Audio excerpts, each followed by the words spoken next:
Hello and welcome to the Game Dev London podcast, a community of amazing people who love talking about and sharing their love for the details behind making games, whether or not they're actually based in London. I'm your host, Oscar Clark, he, him pronouns, and I am on a quest to understand everything you want to know about game dev, but never dared to ask. And today I am delighted to be joined by fellow Game Dev London podcast host, Anna. Anna, so I'm going to introduce you. So actually, for the listeners and the viewers, if you're watching the YouTube bits, tell people who you are and what you do. Hello, everyone. I'm Anna. I am a game designer. I worked on mobile games and AAA games. So I'm currently a game designer at Playground Games, which recently won BAFTA. I worked just a BAFTA. Yeah, Nothing I worked on Forza Horizon 5. And now I am also a podcast host for Game Dev London. That's me. I have to say, Forza Horizon 5, I have to admit, I did a recent side-by-side comparison with Gran Turismo, and it's like, I love the fact that I get thrown straight in to amazing vehicles, amazing experience, amazing things, whereas on Gran Turismo, I sit and wait for 15-20 minutes while they show me a video I can't even skip. Oh, it annoys me. Oh, so annoys me. Our policy is always like we throw you in the best bits straight away so you can get and drive and experience the world. And I think that's what we're going to try and do with this podcast. We're going to talk about the best bits, the design, the ideas. We love ideas. I took years, decades to admit I was a game designer. And the reason is, I did my first game design when I was 18, and strictly speaking, it was kind of a combination of things. But anyway, we did our first pitch to Rainbird in 1980, I think 87, something like that. Yes, I'm that old. And it then was 20 years, just under 20 years before I got my proper job in games. And I was a commercially kind of minded guy running game services, platforms, games as a service, stuff like that. But I'd always been doing game design all the way through. What was that first moment for you that you realised that this is game design, I understand it, and that's what I am. That's what I am, a designer. What was that first moment? Well, I went to this industry knowing that I want to be a game designer. I studied before as a game designer. But I think like realizing what game design is was only when I started my proper job and actually had my hands on like doing things. Even though like during university we designed a bunch of games and like I've been thinking about games that way, and I did like an internship, and like when you start actually working in a company and it's like so much different to like kind of doing games on your own. Because like there are so many things that you don't even think about when you're just like making a game for the first time and you end up doing like something that already exists and not actually fun. I remember my lecturer being like, yeah, cool, this is a game, but what's the conflict? Like what is the challenge? What are you trying to do? And I think I only got what the game design job is when I started at Playground. But I think that's an interesting one, because if you think about it, something like game design, most of a junior game designer's job is like writing out documents. It's like thinking about how a specific element of a system works. Sometimes it might even be looking at UX. So it's not always going to be actually thinking. You very rarely get to start with what am I going to make. Is that fair? Yeah, absolutely. But I think it's like, so like the way I think about game design now is like in layers. You're thinking about an entire game the same way you're thinking about a small feature. You have the same kind of processes, but on a smaller scale. Like the pillars or like objectives, goals and stuff, like it's applicable. And I do think that even junior game designers kind of go through that process, but on like a smaller scale. So like because you do have to think about like what is it that I'm trying to achieve with every single element of the game that you're doing. And I think that's something I wasn't thinking when you're trying to design like an entire game, you are often missing those little bits, like why are you putting this feature there? You're like trying to create this big experience, but you're not thinking about like every single element. And when you're working as a junior game designer, you do, because that's all you think about. That's your job. I want to open doors. How does this door open? I know that Yeah, sounds stupid, but exactly. I haven't done that job, but I have friends who have done that job. Even like lifts and things like that. Most of this, by the way, is now solved by things like Unity, but there were times when this is a big problem. How do you grab a door? How do you open it? How do you do things? What does that feel like? How does that move? There's an interesting kind of, so Ty Kelly, a designer and business guy that in games that I very friendly with, he was writing a book about being a game designer, and one of the things that he was struggling is what is the definition. And he kind of, he talked about many variations, but the one I always stuck with me was that a designer's job is to reduce cost. I totally agree with that statement. So it's like, this is the first time I hear it, but oh my God. It's not sexy, but it is kind of true, isn't it? Absolutely. I literally, like, it hits the point so closely. And I think that's what I also didn't realize. When you're like making games on your own, you don't have a concept of cost, especially if you don't have a deadline. Whereas as a game designer in a company, or you have an entire team and you have deadlines and things, you're constantly trying to think about how do you achieve what you're trying to achieve in the like in less time and less resources from other people. Yeah. No, and this resonates with me because I spent most of my career as the product owner. So whilst I've kind of been hesitant about design and I'm being a bit coy about it, the reality is that as somebody who owns the product, I've got to think about every aspect of the commercial experience, from the cost of acquisition of a player to maintaining them, how the servers are set up, hosting, DevOps, who gets called at 3 a.m., all this kind of stuff I had to think about. So that is a design job, arguably. But more importantly, I think, is the realization that this role is about holding true to an idea, whatever that idea is, whoever created that idea, whether it's the exec producer, whether it's a third-party client, whether it's an idea that we've created as a team that we're trying to present to a player, or a group of players. We'll have this identity of this vision of what we're trying to be to that player, what we're trying to make them feel, think, do, say, and we have to find a way to realize that in the most cost-effective way. How do you start that process? What's the thing that is this? I mean, where do you normally get to start? Even do you get to do the big idea, or do you normally come in when the idea's been had? For me, it depends. I've been on both sides, but it's usually like you have a goal that you're trying to achieve. I guess like with an entire game, that would be like the experience, but like I work on features because we're a big team, and it's usually like there is something missing, or we have some like pillars that we're trying to achieve, and then you're trying to think about like what is like sometimes it's usually like even just a name that they just want to do, like it can come from anywhere literally, but you're trying to think is like what is it exactly that we're trying to do, like what are the goals of this feature, like does it need to make players wanna like drive more cars, I'm in racing games, does it need to make players like, is it like retention that we're trying to improve? And yeah, sometimes it's not sexy, sometimes it is like a money thing when it's retention or engagement. We're always trying to make like a good play experience to achieve those goals, and it's kind of like thinking about what can we do to make players like want to use this feature, or what does it feature do to the entire experience, how it fits in. And I think we start going from there. And you mentioned the word pillar, and as you know, I have a particular thing against pillars, but that's just me. We'll get into that in a bit. But let's talk about pillars in a second. But I just want to. One of the things I start with when I'm talking about the bigger picture stuff is I want to understand the direction. By the way, direction, I mean what is the purpose of making this game? Who are we making it for? And I'm particularly interested in kind of what success looks like.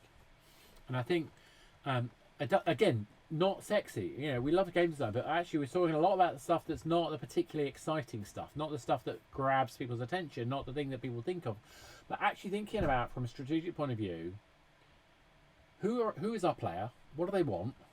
and why will they choose our game? I think those simple things. But then applying a lens, which is like, what does this look like when we've done?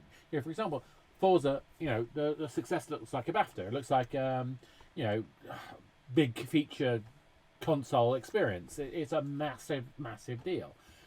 Whereas somebody doing, say, a kind of Candy Crush light thing that's intended for a niche audience, the particular kind of thing, their success criteria might be something completely different.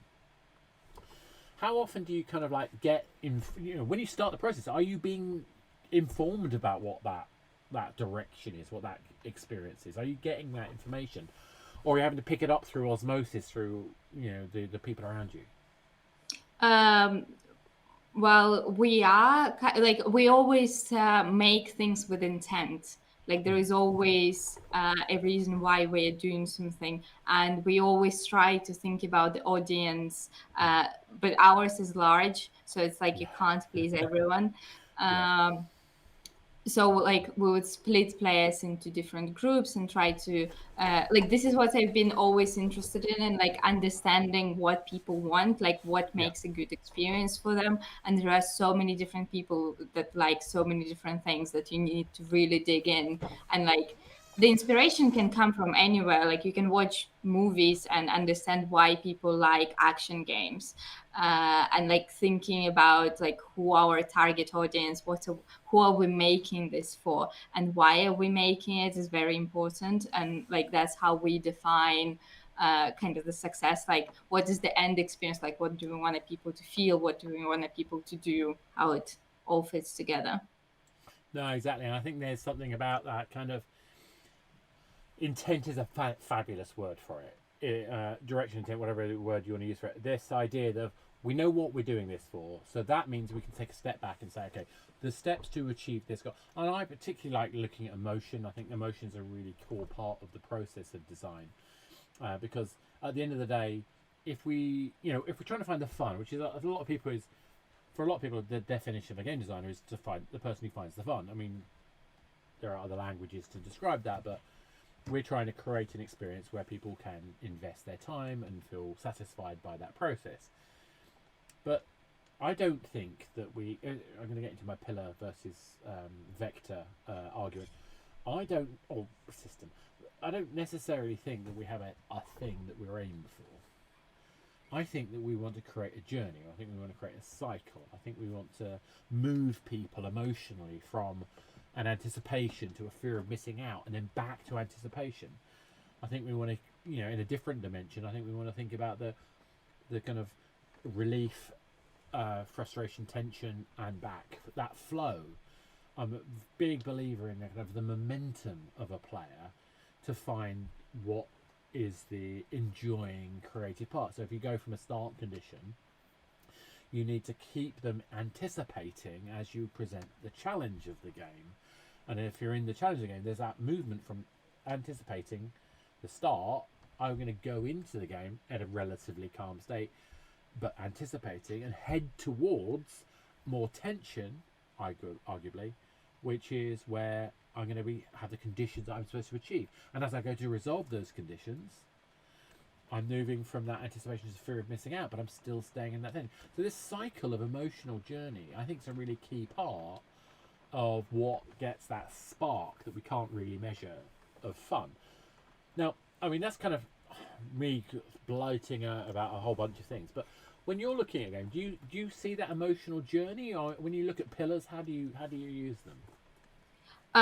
So I feel like there is an emotional journey, but it feels like it's a bit specific. Like for the game as an entire system, Yeah, yes, you want the journey, but I feel like there are situations where it's not quite applicable, especially if you're working with UI a lot. Like yeah, there might be some elements of that, but I think with pillars, it gives you the kind of end result, and it can be a journey though. Like it can be about the emotional state of the player. Like play, like we had one goal was player satisfaction from using that pillar, and I think.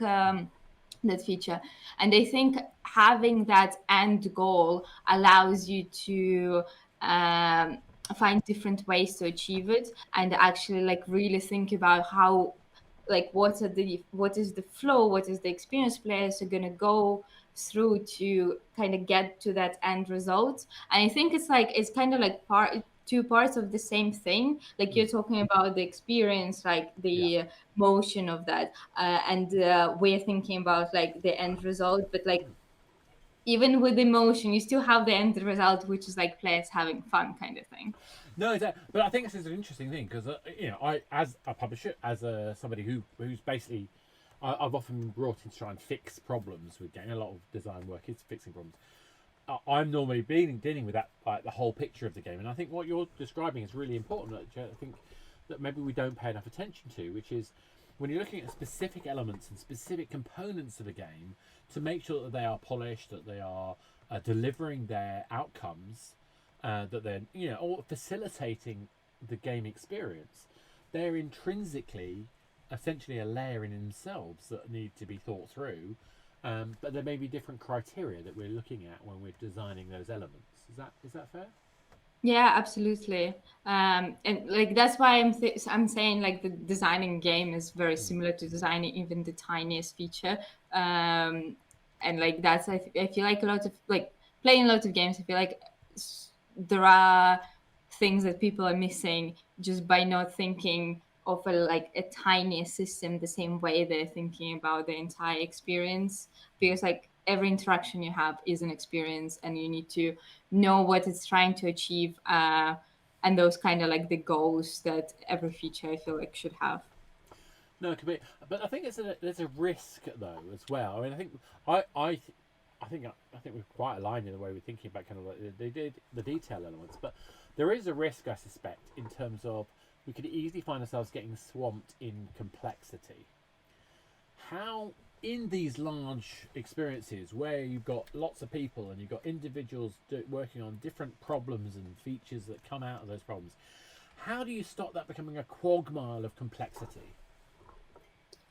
I feel like that's why we have those like pillars, Mm. because they allow us to see like you're not gonna split the experience in like tiniest elements, obviously, like that will, but like the you'd have like big features, big systems of your game, and then if you apply pillars to them, which not necessary pillars, people call them objectives, Yeah, goals, yeah. whatever. Oh, I'm only Uh, being mean. I like splitting hairs on pillars. yeah, I've noticed. But I feel like that is actually like what helps us not to have Yeah, complexity, because you can overbloat any feature in like because like you're thinking about it and like, oh, this is cool and that is cool and that can we add dinosaurs to this like thing, and like but turtles. Let's add turtles. yeah, like, and some of them like might be brilliant ideas, but then you have your goals and you're like, does and like exactly as you were saying, the design is there to cut the cost, and you see in this like amazing blue skies experience, and you're like, does this part of it actually meet like help us achieve any of our goals? And if the answer is no, you can just remove it without making the experience less exciting.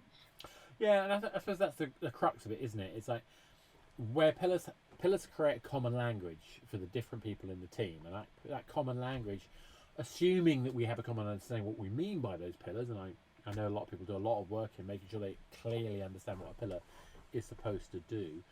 It strikes me that this process then gives you that kind of clarity. Okay, so the objective, the direction, the insight. I've got you used a fantastic word earlier to describe that.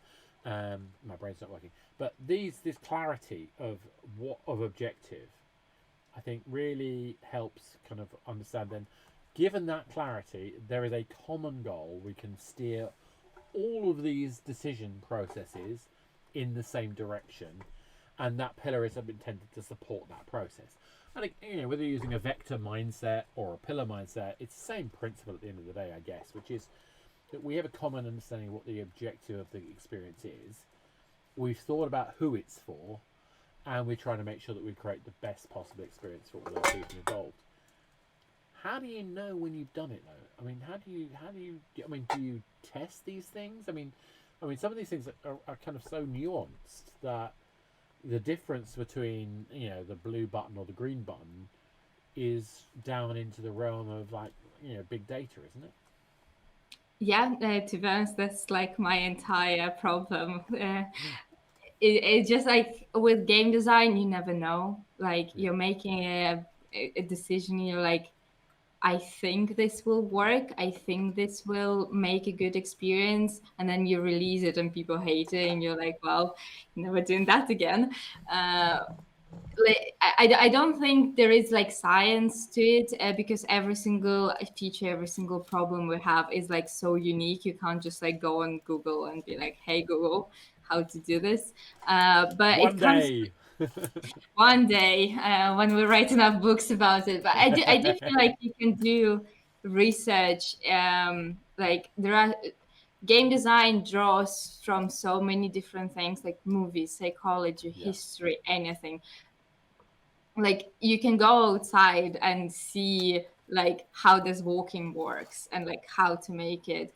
Um, I think like it is like half guess, but there are things that you can research if you really understand like what is the experience you're trying to create. I think. But there's some interesting things you said in there. You can go and look, you can see how walking works. But then when you put realistic walking in a game, how often is it incredibly frustrating? So PlayStation Home, we set up natural walking pace, and we got complained at because it took too long to get anywhere, and people wanted to run. It's like, but we wanted you to walk around and feel comfortable and stroll about and chill. No, I want to get there faster. Yeah, It's that's difficult. game design. Yeah, and you know, the Mario jump issue, obviously, you know, no human being could possibly jump like, you know, 2.5 times their height. Well, not maybe not no, but almost none. But yeah, I mean, these are the nuances that come when we actually start tinkering and see what it. I think it's actually an interesting one as well in terms of design. A lot of these pillars, I think, come down to how does it feel to use this, rather than some functional piece that, you know, we're going to do X, Y, Z, and the result will be, you know, J. Instead, it's how does it feel to interact with that object? You know, how does it feel to get in that car and drive? How does it feel when you take a corner in this car versus that car? I think, you know, that emotional feel again comes down to, you know, instinct, judgment, practice, dumb luck. Experience, like the Yeah. more you do it, the more you start seeing patterns and how people react to your decisions. Mm. So, I mean, in terms of, you know, if you were somebody starting out as a designer, um, what would you think would be the kind of key things that they should be thinking about in terms of approaching design problems? So, are there kind of like some core mindsets that you use to sort of, you know, help clarify the problems you're facing? um I think it like a very difficult question because for me personally, every feature I've ever worked on was like so unique. I couldn't apply the same. But I think like it's details. It's thinking about every single detail, like does this button will lead you to every place? Like, can you get stuck? Where are the frustration points? Does it does the feature like is it communicated well? And I think that like that's Yeah. where like in those details that's where the experience is coming from. Like you need to make sure that people understand what they're doing, how they're doing, and why they're doing this. And I think that is like very applicable to like literally any system you're working on. Um, and again, like thinking about like why are you doing like what is the purpose of this feature, like what are you trying to achieve with it, and then seeing if the feature achieves that, and then like play testing always. I think that's the only way you know if it works or not. Test it, and test it again. Yeah, I'm with that. I mean, for me, because I'm usually doing with things like monetization design, or I'm looking at kind of you know, the bigger picture of a game, particularly around retention. For me, it's all about system thinking. It's all about, thinking about that kind of like, I can't see the level of the water in the tub. All I got to go by is how fast I'm turning the taps on and how fast water is coming out the plug hole. And I've got to estimate not just how much water there is, but also what the temperature of the water will be. And that kind of stuff is interesting, kind of particularly when you think about sinks and sources, how that emotional journey of playing the game, how it feels to win something, how it feels to spend money, and how spending money on something or offering something that can be bought can be both positive to some people and negative to others. All these kind of so again, systems and emotions really comes out for me as at the core of any game design. But I think your point is that every problem is unique, and one of the best things for me about being a game designer is that you can't get bored, because every day there's going to be something that comes up. You go, oh, I've not thought of that before. Yeah, absolutely. I absolutely love that. I mean, I mean, do you have any kind of like other thoughts like that? Any kind of experiences like that kind of demonstrate the variety of problems that you've had to deal with? I mean, like literally every problem is like you would expect people to be like player behavior is so unexpected.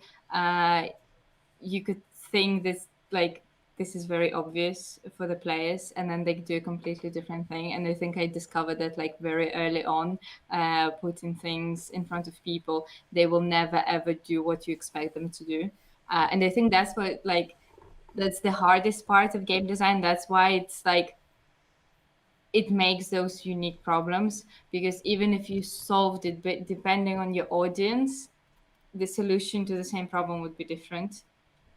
Well, So it's an interesting one you mentioned there, because I think one of the problems that I've had historically, not blaming anyone at all, far from it. I mean, I'm probably the problem, is communicating to other people in the team, particularly the relationship between you and the coders. I think is a really critical one, and I think having that level of trust, that both of the parties need to have a high level of trust. I think in kind of developer and designer relationship.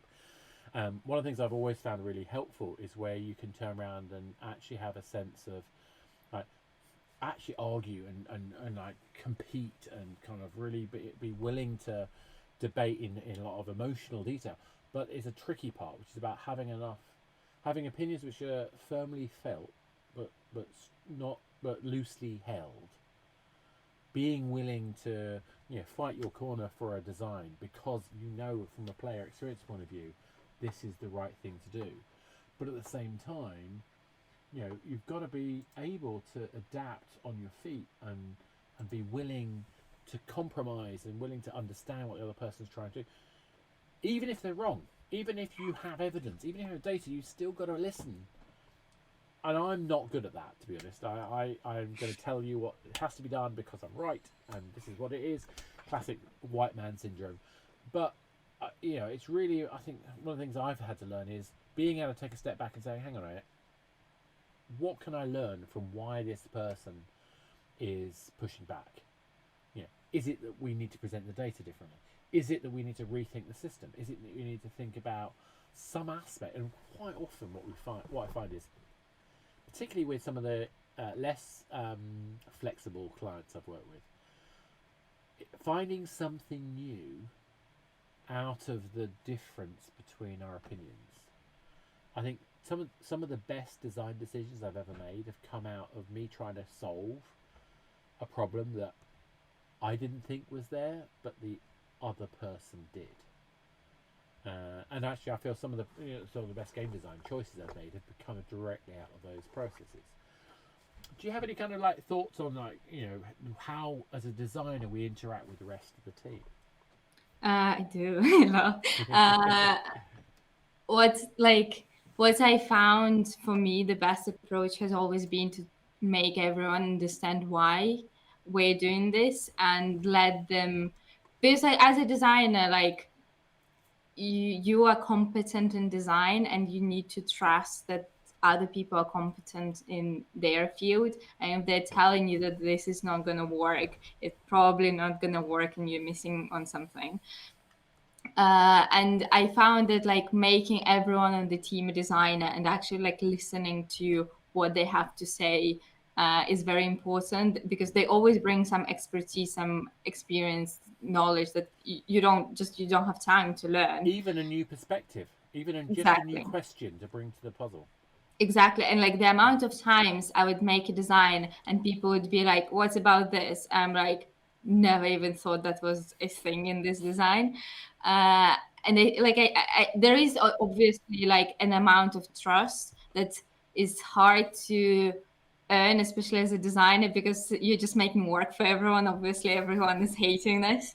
But like, giving people opportunities to give input and making them feel like they're being listened to, even when they're wrong, is very important. Like, same thing, like the best design decisions I've done was came from a conversation when someone brought a problem, and we were trying to figure it out. But I think like one of the most important thing that I learned, when you listen to feedback, you need to be very careful with how you take it, because the amount of times people complain about one thing and it's actually a completely unrelated Absolutely. seemingly Oh, thing is ridiculous. Like, you can't, like, if someone tells you the button doesn't work, it's never that the button doesn't work, it's just they didn't see it, or it's something else. no, it Yeah. could be, and I've had that so many times. It's ridiculous. It's like, somebody can't get to end of a level or whatever, and it turns out it's nothing to do with the level. It's 3 levels earlier they didn't get this particular item that then meant that they could then unlock the thing that they didn't know that was there because they didn't solve the previous puzzle, or whatever. And it's those tracing. I mean, in fact, this is one of the reasons why I think data is so important as well. I mean, I love to get feedback from players and I want to pay attention to it. But unless I got corroborative data, I'm almost certain it's not going to be what they say it's going to be. That's not fair. Sometimes it is. Of course, sometimes it is. But quite often it's like, unless you actually understand the fundamental reason, I think that maybe that's the thing that designers need to do, most of anything. I mean, I'm just guessing, is actually try to go beyond the answer and to the cause. I'm not saying we're perfect at it, but I think that's one of the things that maybe that taps into what Tig was talking about.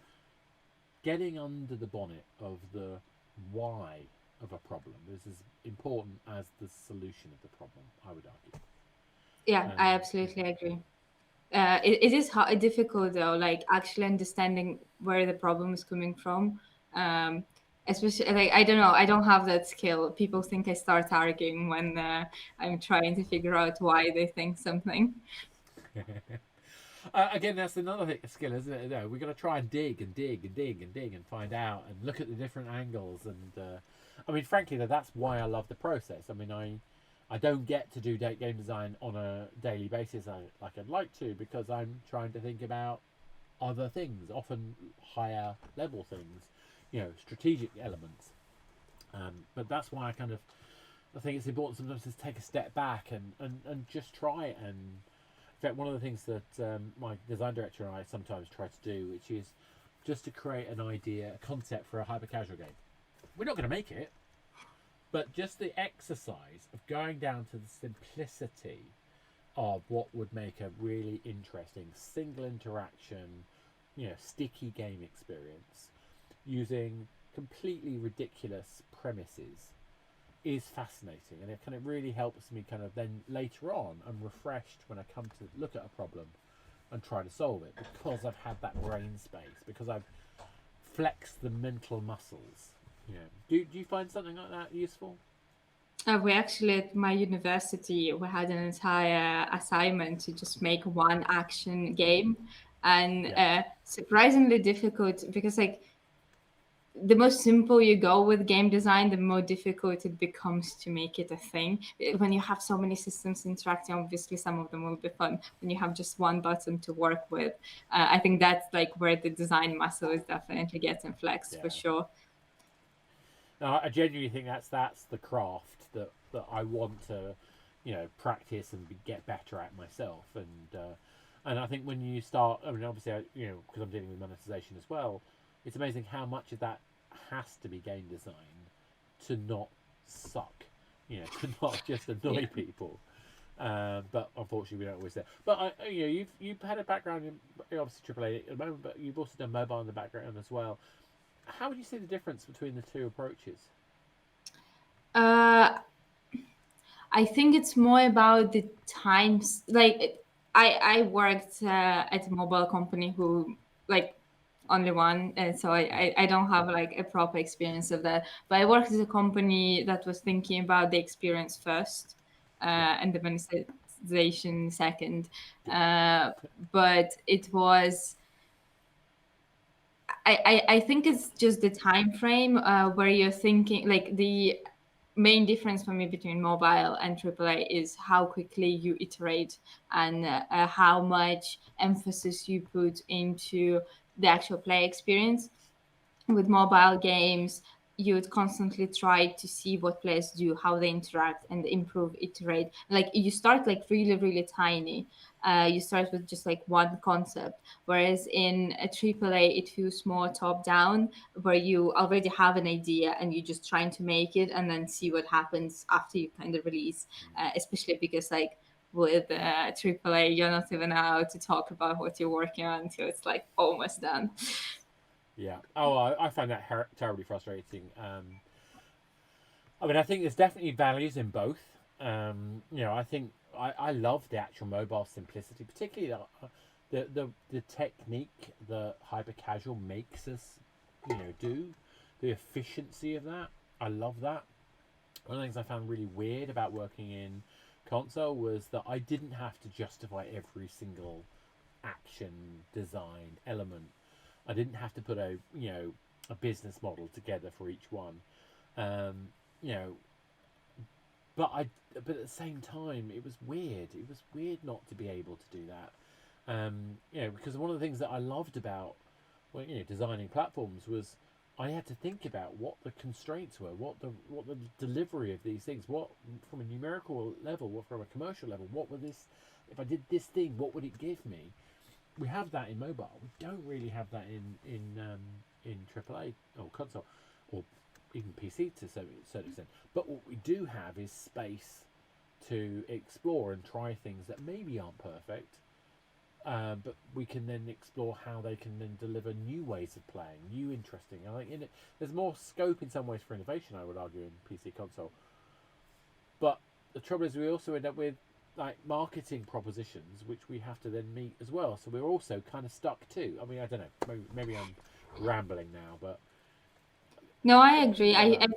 I feel like in AAA, you have more space for things that just like tiny things, it's just like kind of an outside experience. Whereas in mobile, because of it's like how because of how small it is, you constantly need to be thinking about loops. Everything needs to be fitting in into Yeah, this one experience. Whereas in AAA, you can have a feature that like maybe no one even gonna use. Like that's what kind of fascinates me about a lot of AAA games, and maybe not even AAA, like indie games, but like PC console games, where you could have an entire game. Like it could be a game on its own where no one's gonna, like half of the people are not gonna see it because they made choices that didn't lead them there. I feel like that is not possible in mobile, and that's what makes like AAA experiences like so bombastic and very impactful. And I wish like more AAA games did that, like took a risk of making something, not guaranteeing that like value for the time spent.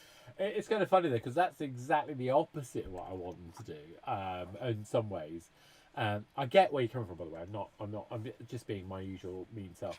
There's something about that I find really wasteful, and you end up with a lot of designer bullshit.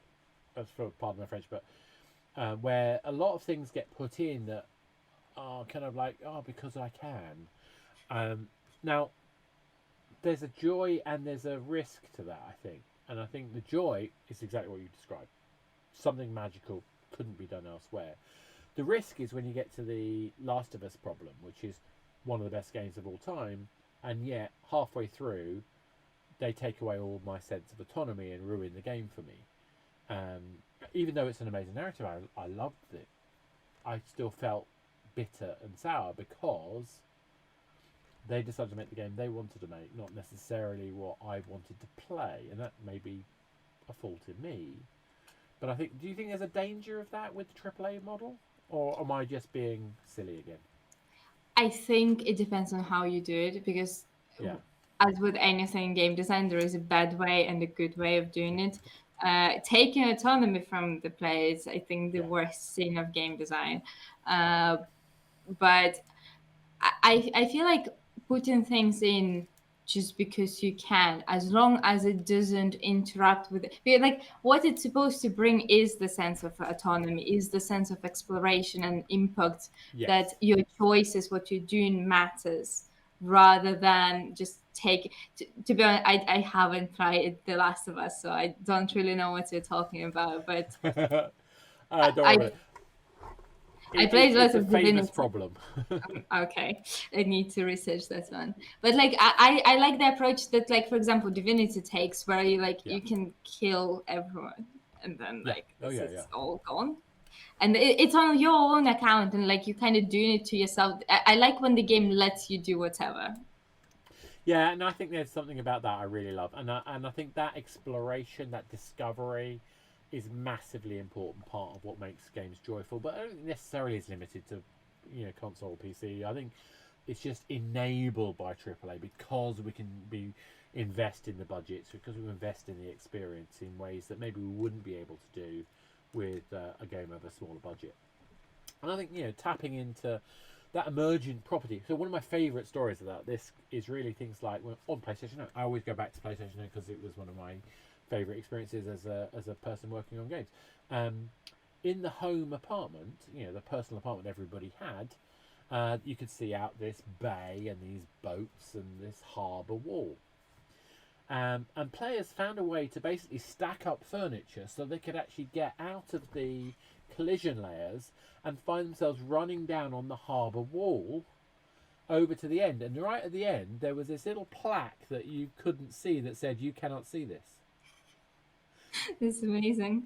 I love that. I love that. And I think it was Johnny Venables who put that in. I can't remember exactly. I'm sure someone will remind me.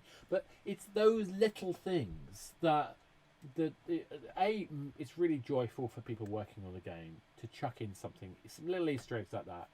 But it also, when players discover it, when they find the techniques that they shouldn't be able to do, but they are able to do it, they take an ownership of the game that you can't get any other way. And I think it brings another layer, like it rewards your effort of like breaking the game, or maybe not like in that case breaking, but like in Breath of the Wild, like every location where you think something should be has something.